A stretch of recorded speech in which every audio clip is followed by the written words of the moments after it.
Assalamualaikum warahmatullahi wabarakatuh. Selamat malam ya teman-teman semua. Oke, kali ini pertemuan kita masuk di kelas YouTube ya. Kalau di pertemuan sebelumnya mungkin kita sudah pernah membahas ya latihan soal KMB tapi via kelas WhatsApp. Nah, sekarang kita beralih ke kelas YouTube. Nah, jadi teman-teman silakan yang belum join ya silakan pindah dari kelas VA-nya, bisa masuk ke link yang sudah di-share di kelas WhatsApp ya teman-teman. Klik saja linknya itu tadi, kemudian langsung bisa masuk untuk mengikuti live YouTube di malam hari ini. Nah, oke ya, seperti biasa sebelum kita mulai teman-teman coba kita absen dulu ya, dari mana teman-teman yang sudah hadir di malam hari ini. Bisa ketik ya di kolom live chatnya dari mana saja yang sudah hadir, sambil mungkin bisa disebutkan ya siapa namanya, kemudian apakah D3 atau NES, kemudian dari asal kotanya dari mana. Nah, kita di sini coba saya lihat kira-kira teman-teman yang hadir malam hari ini lebih banyak yang D3 atau yang NES. Nah, oke, bagi teman-teman yang baru menemukan channel ini, jangan lupa klik subscribe dan aktifkan loncengnya supaya teman-teman selalu update video terbaru dari channel Perawat Online.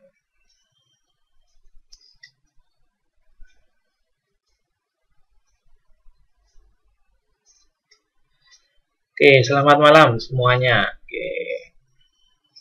Ya, sambil menunggu teman-teman yang belum masuk di akses YouTube-nya, silakan teman-teman perkenalkan diri, dari kota mana saja, sebutkan nama, asal kota, kemudian apakah D3 atau NES yang sudah hadir di live YouTube malam hari ini. Oke, jadi malam hari ini kita masih membahas mengenai soal KMB.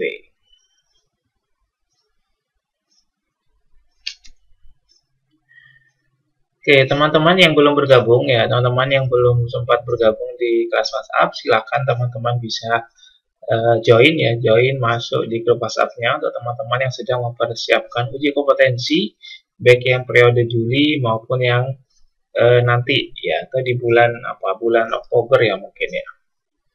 Silakan teman-teman bisa masuk, linknya ada di deskripsi video ini ya, atau teman-teman bisa ketik sendiri bit.ly/gabung kelas UKOM. Nah, nanti teman-teman bisa langsung masuk di kelas WhatsApp-nya. Nanti secara berkala kita akan melakukan pembahasan latihan soal mengenai uji kompetensi baik yang D3 maupun untuk yang NES.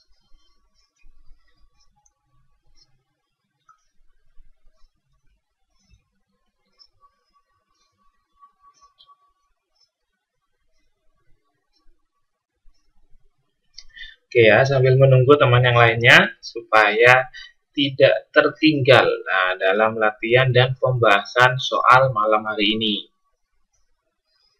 Oke, teman-teman juga bisa follow ya akun Instagram dari Saktia Institute, atau juga bisa follow atau like dari fanspage Facebook ya, sama ya, Saktia Institute juga ya.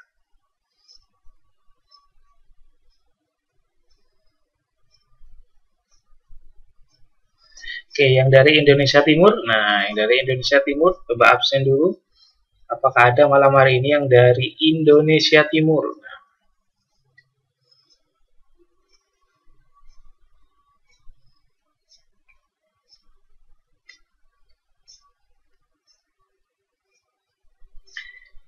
Oke, baik. Kita mulai ya untuk pembelajaran pada kesempatan kali ini. Oke, soal pertama. Seorang laki-laki usianya 60 tahun dirawat di rumah sakit mengeluh badan lemas dan luka sulit sembuh di ibu jari kaki kanan selama 1 bulan. Hasil pemeriksaan luka tampak benana dan sebagian berwarna kehitaman. Hasil laboratorium GDS-nya 250. Perawat akan melakukan perawatan luka. Sarung tangan bersih sudah digunakan dan balutan lama sudah dibuka. Apakah langkah prosedur selanjutnya pada kasus tersebut? A. Membersihkan luka dengan normal salin. B. Mengatur posisi tidur. C. Menjelaskan langkah prosedur. D. Membuang jaringan yang nekrosis. Atau E. Menutup luka dengan kasa lembab.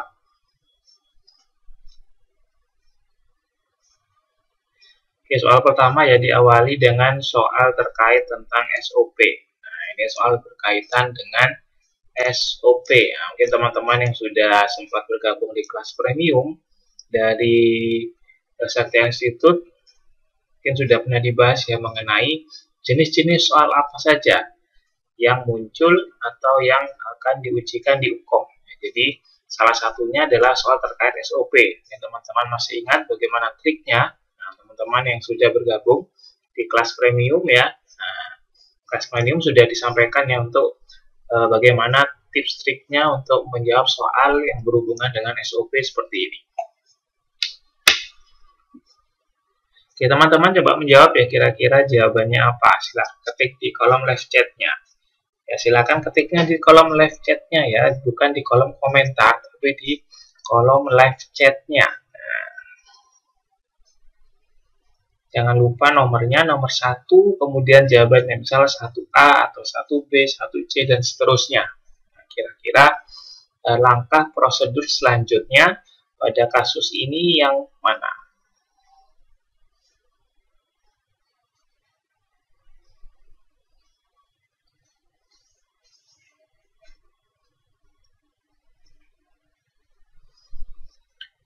Oke, ya sambil menunggu teman-teman yang lain yang belum menjawab silakan. Oke ya, mayoritas menjawab benar ya. Oke ya, saya teman-teman ini sudah siap semua untuk kompeten ya dalam hukum periode nanti. Oke ya, semoga tentunya kami doakan ya harapan teman-teman bisa mendapatkan predikat kompeten pada hukum periode ini. Ya, jadi teman-teman sudah lulus hukum, kemudian akhirnya bisa wisuda, dapat STR, dan bisa untuk mendapatkan pekerjaan. Ya, itu harapan dari kita semua tentunya. Jadi hukum di sini memiliki peranan penting. Ya. Oke, baik saja langsung kita lihat jawabannya. Jadi jawaban yang tepat adalah yang opsi A. Nah, perhatikan di kalimat terakhirnya ya balutan lama sudah dibuka. Nah, artinya lukanya sudah dibuka. Maka langkah selanjutnya adalah seharusnya adalah mengkaji dulu ya, mengkaji kondisi luka. Karena di opsi jawaban tidak ada mengkaji kondisi luka, maka setelah mengkaji kondisi luka, maka yang kita lakukan adalah membersihkan luka dengan normal salin ya, atau NaCl 0,9% atau dengan cairan BZ. Nah, jadi jawabannya oke ya, sebenarnya yang benar adalah yang opsi A. Membersihkan luka dengan normal salin. Oke ya, semangat kompeten semua teman-teman. Oke. Kalau ada yang perlu dibahas silakan bisa ketik di live chat-nya atau langsung chat aja di kelas WhatsApp ya. Di sini saya juga sambil memantau di kelas WhatsApp-nya.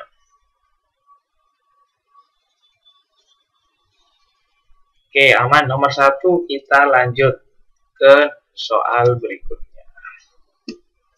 Seorang perempuan usia 40 tahun dirawat di ruang penyakit dalam dengan luka bakar. Perawat melakukan pengkajian dan diperoleh data luka bakar terdapat pada tangan kanan bagian atas dan seluruh kaki kanan. Berapakah luas luka bakar pasien tersebut menurut rule of 9?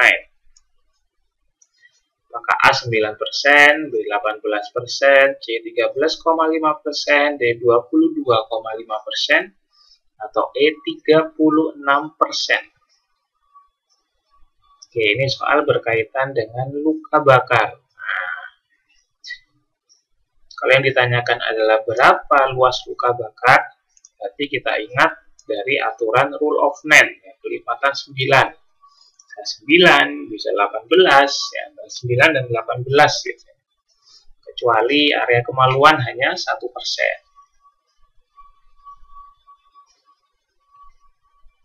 Oke, silakan teman-teman coba menjawab dulu sebelum kita buka kunci jawabannya.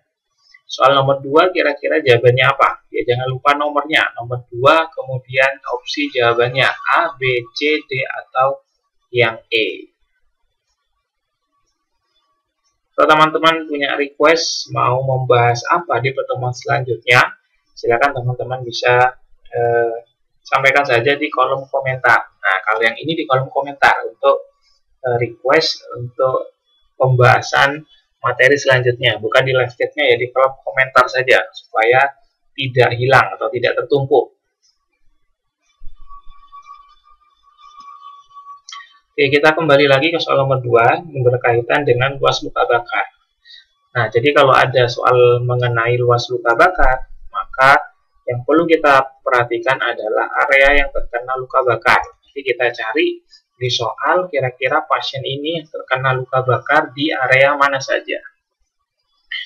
Nah, ini ya di kalimat terakhir ya sebelum pertanyaan. Nah, ini disebutkan perawat melakukan pengkajian dan diperoleh data luka bakarnya tangan kanan bagian atas.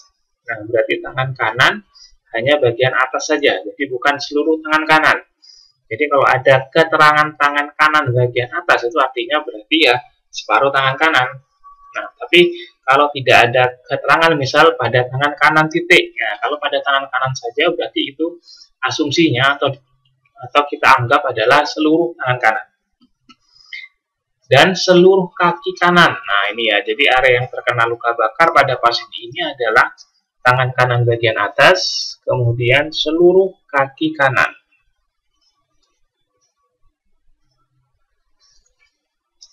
Kemudian tinggal kita jumlahkan saja berapa total dari luas luka bakar tersebut. Ya, jadi kita bahas yang tangan kanan bagian atas. Kita tahu kalau tangan itu salah satu tangan ya, baik itu tangan kanan ataupun tangan kiri adalah 9%. Sedangkan di soal adalah bagian atas saja, berarti ya separuhnya nanti adalah 4,5%. Ini untuk tangan kanan bagian atas. Kemudian kita jumlahkan dengan seluruh kaki kanan. Nah, kita tahu kalau kaki adalah 2 kali tangan. Tangan tadi 9, maka kalau kaki, salah satu kaki, baik itu kanan atau kiri, maka 18%. Nah, ya sudah, tinggal kita jumlahkan saja. Oke, ya semuanya benar ya. Jadi jawabannya adalah yang opsi jawaban D, 22,5%. Dari mana? Dari 4,5% yaitu tangan kanan bagian atas dan seluruh kaki kanan itu 18%. Jadi di total adalah 22,5%. Ya, jadi jawabannya yang opsi D. Nah, jadi memang perlu ketelitian dan kecermatan dalam menghitung luas luka bakar. Nah, biasanya nanti selain dari menghitung luas luka bakar, nanti juga akan ada soal mengenai kebutuhan cairan pasien pada luka bakar. Nah, maka kita harus tahu luas luka bakarnya. Kalau sudah tahu luas luka bakarnya, nanti kita masukkan ke rumus Baxter ya. Mungkin teman-teman masih ingat rumus Baxter. Nah, yang teman-teman yang sudah sempat bergabung di kelas premium tentunya sudah terbiasa ya mengerjakan soal luka bakar yang berkaitan tentang kebutuhan cairan pasien, baik itu yang 8 jam pertama maupun yang 24 jam. Oke, kita kembali ke soal nomor 2, jadi jawabannya adalah 22,5%. Oke, saya rasa tidak ada yang perlu kita bahas lagi ya di soal nomor 2 ini. Oke, kita lanjut ke soal nomor 3.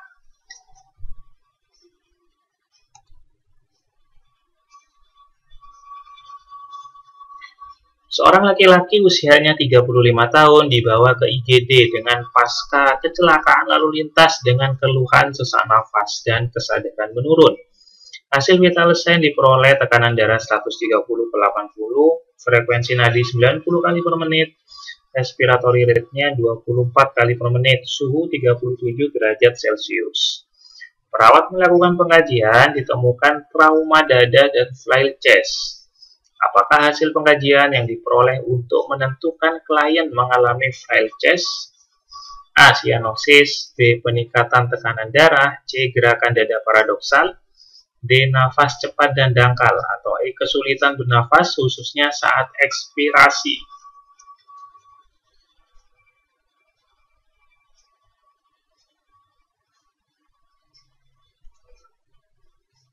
Oke, silakan teman-teman bisa coba langsung menjawab.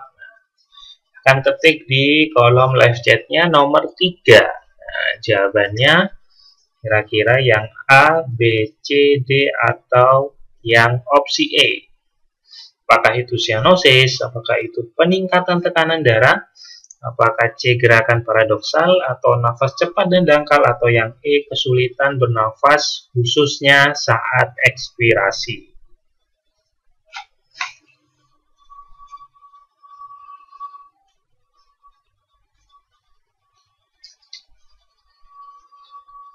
Oke, kami ingatkan kembali bagi teman-teman yang baru menemukan channel Perawat Online, jangan lupa klik subscribe dan aktifkan loncengnya supaya teman-teman selalu update video terbaru dari channel Perawat Online.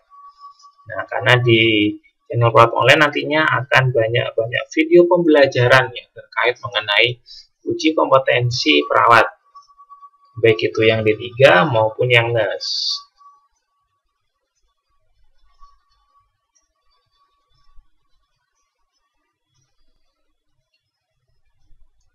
Oke, baik, sudah banyak yang menjawab. Oke, ya. Kita lihat kunci jawabannya. Jawaban yang tepat adalah yang opsi C, adalah gerakan dada paradoksal. Nah, apa itu VLCS? VLCS adalah suatu kondisi di mana iga yang tidak stabil, ya, karena adanya fraktur tulang iga, sehingga adanya gerakan yang tidak simetris, ya, atau adanya gerakan dada paradoksal karena adanya fraktur dari tulang iga itu tadi. Jadi jawabannya yang opsi jawaban C. Untuk ciri-ciri dari pasien yang mengalami VLCS.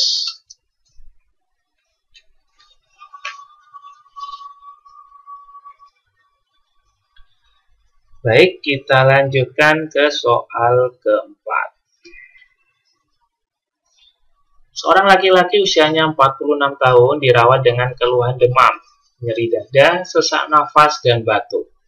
Hasil vital sign diperoleh tekanan darah 130/80, RR 28 kali per menit, frekuensi nadi 88 kali per menit, suhu 37,8 derajat Celcius. Terdengar suara ronki pada kedua lapang paru. Apakah tindakan yang tepat pada pasien tersebut?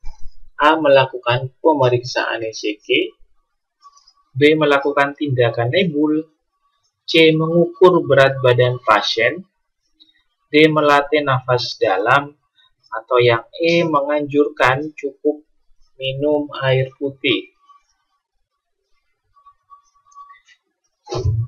Silakan teman-teman bisa coba dulu menjawab ya, soal nomor 4 ini. Ya, silakan ketik di kolom live chatnya nomor 4, kemudian opsi jawabannya A, B, C, D, atau E. Oke, soal mengenai tindakan yang tepat atau tindakan keperawatan. Nah, jadi teman-teman harus tahu dulu masalah keperawatannya. Nah, mungkin teman-teman yang sudah ikut di kelas premium, nah teman-teman di sana sudah diajarkan ya bagaimana mengetahui ciri khas dari masing-masing masalah keperawatan. Karena sebenarnya setiap masalah keperawatan itu punya ciri khas masing-masing dan akan dicocokkan untuk tindakan keperawatannya. Jadi setiap tindakan keperawatan itu akan berhubungan dengan masalah keperawatan atau diagnosis keperawatan yang ada pada pasien tersebut. Oke, coba yang sudah bergabung di kelas premium. Nah, kira-kira jawabannya yang mana ini?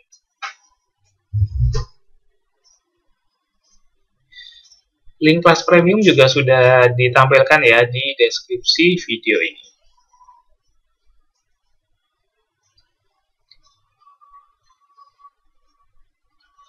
Oke ya. Oke ya, mayoritas menjawab benar ya.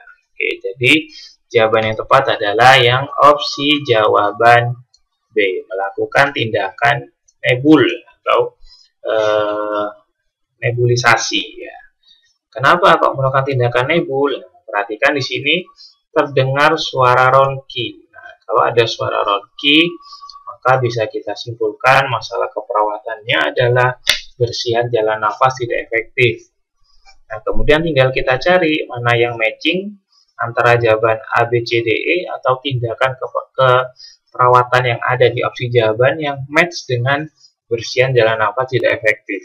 Nah, jadi yang match ini adalah yang opsi B, yaitu dalam melakukan tindakan nebul. Nah, harapannya apa? Harapannya dengan pasien yang diberikan nebulisasi tadi, sekretnya dapat yang awalnya kental mungkin bisa mudah dikeluarkan. Biasanya nebul itu disandingkan dengan kegiatan atau tindakan suction ya. Nebul dan suctioning, nah, itu biasanya sering dijadikan satu. Tapi juga kita lihat dari kondisi pasien, terutama pasien-pasien yang terpasang tracheostomi misalnya, maka nebul dan suction itu bisa dilakukan menjadi satu kegiatan yang bersamaan. Setelah di nebul, kemudian baru di suctioning ya. Setelah dahak atau sekretnya sudah tidak kental, maka kita bisa suction, kita sedot supaya sekret dahak itu bisa keluar. Sehingga evaluasinya nanti atau harapannya suara ronki ini akan semakin sedikit atau menjadi minimal.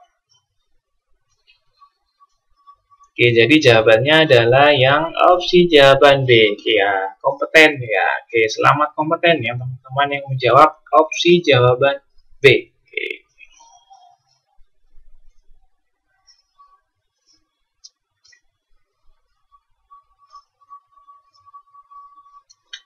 Kita lanjutkan ke soal nomor 5. Pasien laki-laki usia 57 tahun dirawat di ruang penyakit dalam dengan diagnosis PPOK. Hasil vital sign diperoleh tekanan darahnya ternyata 120/80. Frekuensi nadi 88 RR 22 kali per menit. Suhunya 36,5 derajat Celcius. Perawat akan melakukan tindakan suction pada klien tersebut yang terpasang tracheostomi. Oke, baru saja kita bicara mengenai tracheostomi. Pertanyaannya, berapakah waktu maksimal yang harus ditentukan perawat dalam melakukan tindakan suction? A 1 menit, B 2 menit, C 50 detik, D 30 detik, atau E 10 detik. Nah.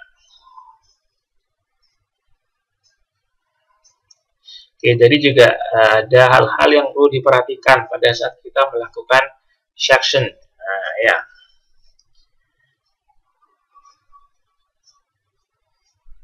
Kira-kira waktu maksimalnya berapa? Silakan teman-teman coba menjawab di kolom live chatnya. Soal nomor 5 jawabannya A, B, C, D, atau yang E.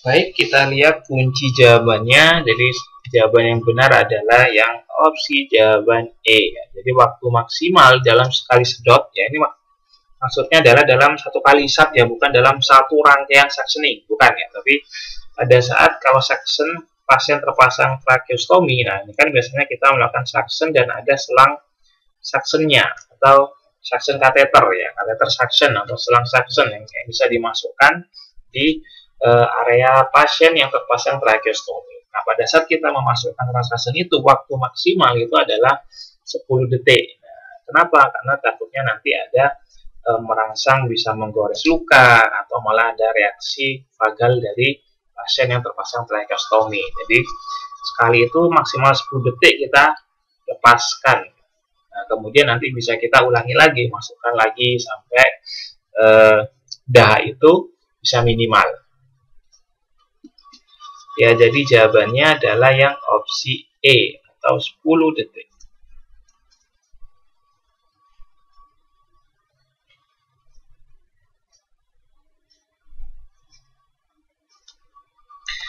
Kita lanjut ke soal nomor 6.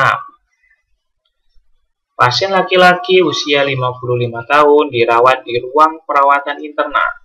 Klien sudah 1 hari tidak selera makan, sering berkeringat di malam hari, dan tampak lemas. Kesimpulan dari hasil pengkajian dan pemeriksaan klien adalah suspek TB paru. Perawat akan melakukan pemasangan infus NaCl 0,9%.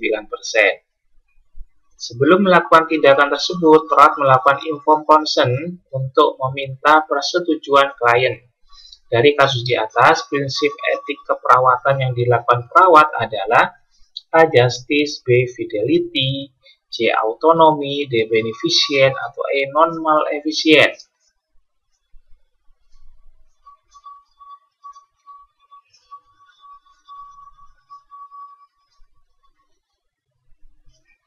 Oke, soal ke-6 ini berkaitan dengan etik keperawatan.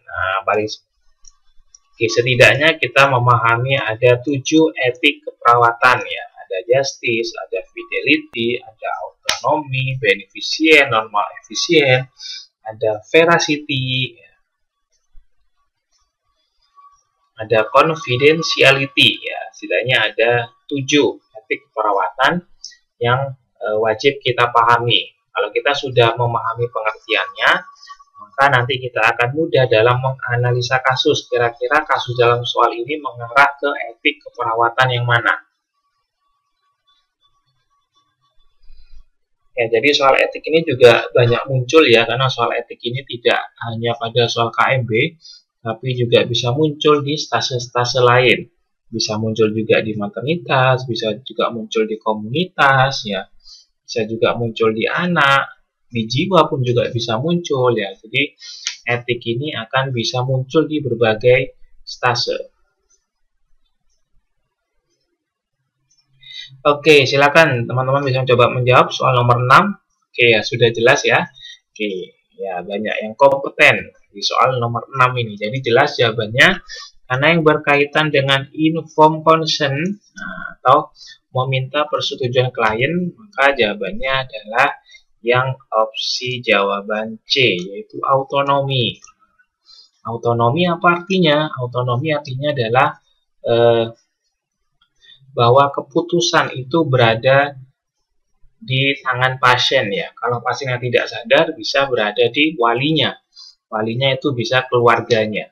Jadi apapun itu harus dengan persetujuan pasien atau keluarga. Kita tidak bisa memaksa. Dan pasien itu berhak untuk menyetujui tindakan maupun berhak juga untuk melakukan penolakan tindakan. Nah, jadi kalau pasiennya menolak itu juga berhak ya, tapi tetap ada hitam di atas putih. Kalau memang ternyata pasiennya melakukan penolakan tindakan, ya kita harus diisi formnya dan ada tanda tangan dan pernyataan kalau si keluarga atau pasien memang tidak berkenan untuk dilakukan tindakan X misal. Nah, jadi yang berkaitan dengan informed consent atau persetujuan klien itu masuk di etik autonomi. Oke, saya rasa sudah paham ya kalau justice ini berkaitan dengan adil, fidelity ya menepati janji, beneficient artinya melakukan hal yang bermanfaat, non-maleficient artinya tidak melakukan hal-hal yang dapat merugikan pasien, ya, baik secara fisik maupun secara psikis. Nah, untuk soal nomor 6 jawabannya adalah autonomi karena berkaitan dengan persetujuan klien.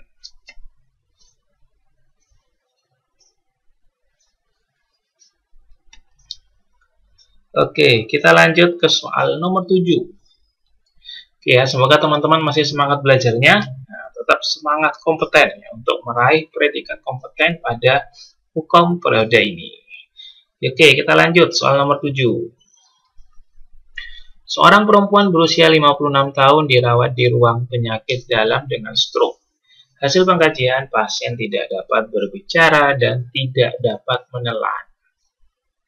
Hasil kolaborasi, perawat memasang NGT. Perawat telah berhasil memasukkan selang NGT melalui lubang hidung. Apakah langkah tindakan selanjutnya berdasarkan kasus tersebut? Nah, ini juga soal berkaitan dengan SOP. Untuk D3 biasanya akan lebih banyak porsinya soal terkait SOP. Sedangkan di NAS juga ada SOP tapi tidak sebanyak yang D3. Opsi jawaban A memasukkan obat, B melakukan fiksasi NGT, C memberi makanan cair, D memasukkan air ke selang, atau mengecek NGT yang masuk.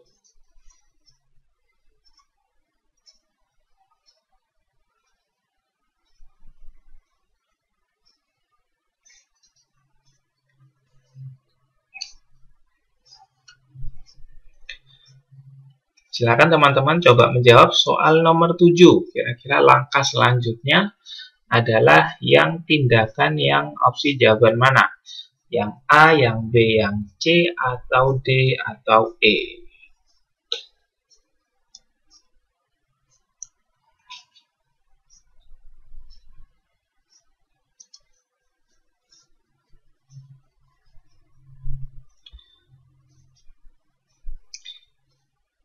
Oke, kami ingatkan kembali bagi teman-teman yang baru bergabung di channel Perawat Online dan belum masuk di kelas WhatsApp-nya, silakan ya. Bagaimana caranya? Tinggal klik saja link yang ada di deskripsi video ini.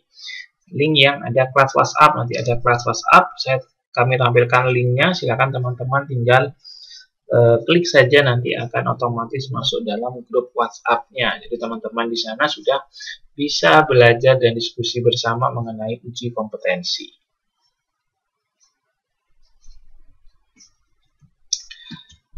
Oke, silakan coba menjawab yang belum menjawab soal nomor 7.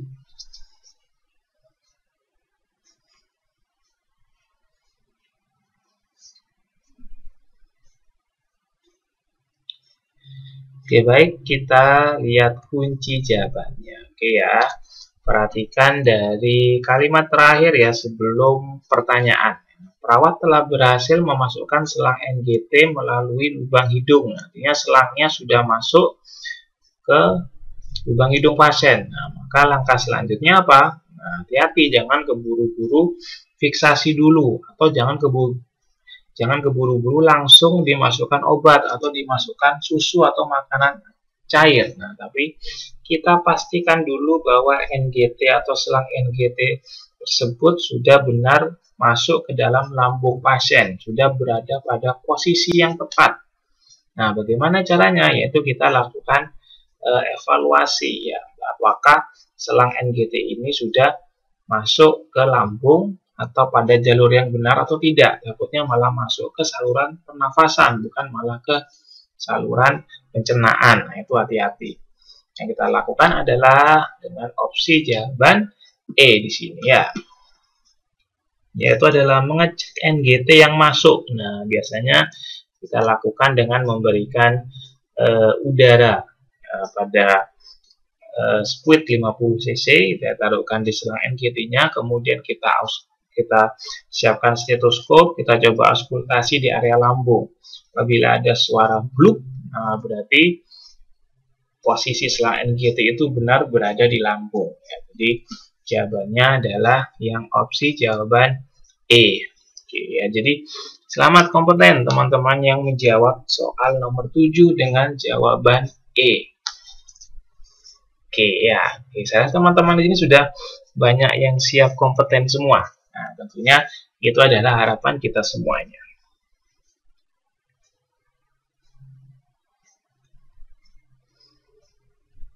Oke, soal selanjutnya, kita lanjut ke soal nomor 8. Seorang laki-laki usia 45 tahun dirawat di ruang penyakit dalam. Pasien mengeluh sesak nafas dan batuk berdahak. Hasil pemeriksaan didapatkan tekanan darah 140/90, nadi 89 kali per menit, RR 30 kali per menit, suhunya 37,7 derajat Celcius. Serta suara nafas pasien terdengar wheezing. Pasien diposisikan semivolar. Apakah rasional dari tindakan keperawatan tersebut? Opsi A mengurangi kerja otot paru, B mengembangkan ekspansi paru, C melonggarkan jalan nafas, D mudah mengeluarkan dahak, atau E memberi rasa nyaman.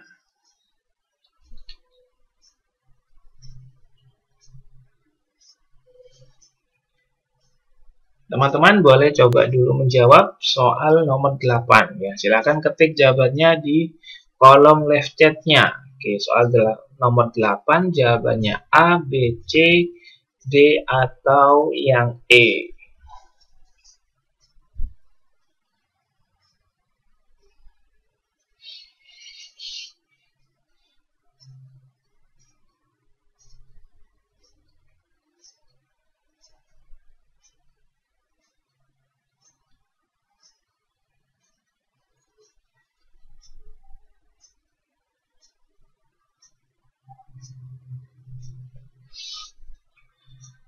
Oke ya, sudah banyak menjawab ya. Teman-teman yang belum jawab silakan, masih kami berikan waktu. Oke ya, beberapa detik lagi sebelum kita buka kunci jawabannya di soal nomor 8 ini.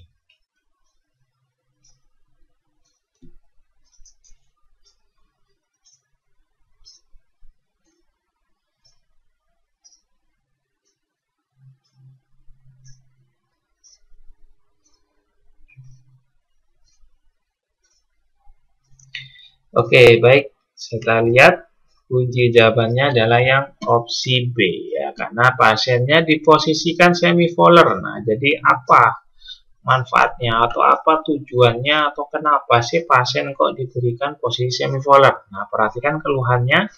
Keluhannya di sini kan pasiennya kan sesak nafas. Kemudian RR-nya sudah 30 kali per menit ya, sudah di atas normal. Apalagi ada suara wheezing di sini, ada penyempitan dari jalan nafas. Maka pasien diposisikan semivolar. Pertanyaannya adalah rasionalnya apa atau manfaat atau tujuannya apa pasien diposisikan dari semivolar. Oke ya, saya rasa sudah jelas jawabannya pasti yang opsi B. Kenapa kok semivolar? Supaya mengembangkan ekspansi paru sehingga ekspansi parunya menjadi maksimal ya. Harapannya sesak nafasnya juga bisa berkurang. RR-nya juga akan semakin turun. Oke, jadi jawabannya yang opsi jawaban B.